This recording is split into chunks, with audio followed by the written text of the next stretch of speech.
Sa buhay, hindi lang pag-ibig ang dapat ingatan. Ingatan mo rin ang mga desisyon mo. Dahil minsan, sa isang maling hakbang, pwedeng magbago ang takbo ng lahat.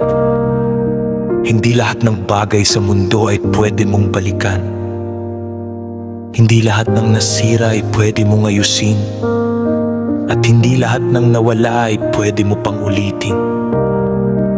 Kaya bago ka gumawa ng kahit anong desisyon, huminga ka muna, pumikit, at pakinggan ang sarili mo. Dahil sa dulo, ikaw din ang babalik sa mga pinili mo.